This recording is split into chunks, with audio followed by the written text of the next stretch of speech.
Salut tout le monde, c'est Monsieur H3 Calais Touch. Alors aujourd'hui pour cette super vidéo, une vidéo plus que spéciale, on va parler de Modern Warfare 3 qui a récemment été confirmé par la diffusion de 3 trailers.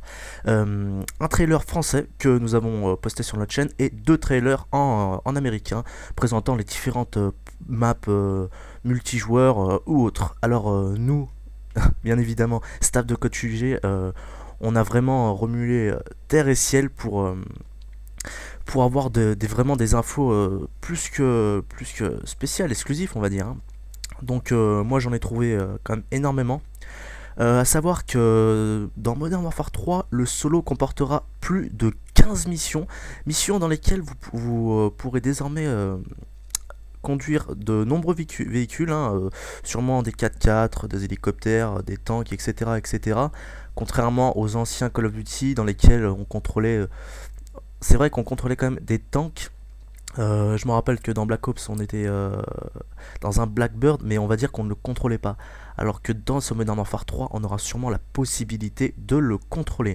Alors, comme je le disais, ces différentes missions, les 15 missions solo, se dérouleront dans des villes tout aussi éloignées les unes que les autres et tout aussi belles, on va dire, je pense, graphiquement les unes des autres.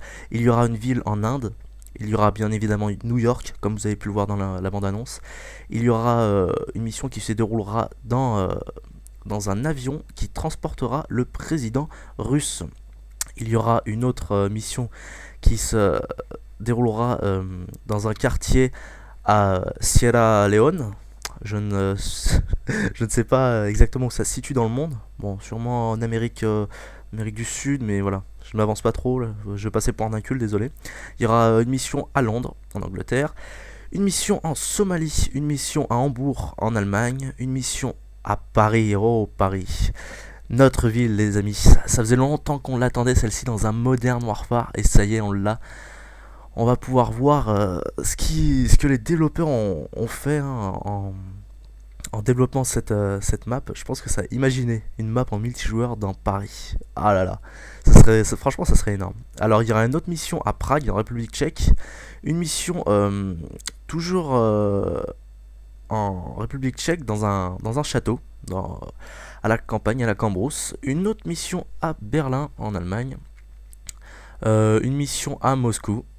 Et une mission à Washington DC. Ça me fait penser aussi quand même pas mal à Modern Warfare 2. Et apparemment, là c'est du gros spoiler, donc bouchez-vous les oreilles si vous n'avez pas envie d'entendre, mais la dernière mission se passera à Dubaï. Donc voilà, c'est bon, vous pouvez vous déboucher les oreilles les autres là. Donc voilà, je vous ai énuméré quand même la plupart des endroits où l'on aura la possibilité de faire du solo. Et sûrement du multijoueur, parce que je pense que ces maps vont être adaptées au multijoueur, hein. Les développeurs ont souvent l'habitude de faire ce genre de choses, donc voilà. En solo, on aura aussi la venue de deux nouveaux personnages principaux. On ne connaît que leur nom de code pour le moment, c'est Frost and Sandman, voilà. Donc pour le moment, ça reste que ça. Une autre petite information, il y aura peut-être le retour des Spec Ops. Je sais pas si vous vous rappelez, dans Modern Warfare 2, on avait la possibilité de faire des opérations spéciales dans un temps imparti. Je me rappelle, il y en avait une où il y avait un camp d'entraînement où il fallait le faire le plus vite possible. D'autres où il fallait éviter de se faire opérer par les chiens russes, etc. Donc je pense que ça vous fait quand même pas mal d'informations au niveau du solo. Donc sur ce, moi je vous dis à demain pour la partie spéciale multijoueur. Donc un max de j'aime pour Code QG, un max de favoris. Et si vous n'êtes pas encore abonné, abonnez-vous. Donc moi je vous dis à demain pour la partie multijoueur. Allez, salut tout le monde, restez branchés.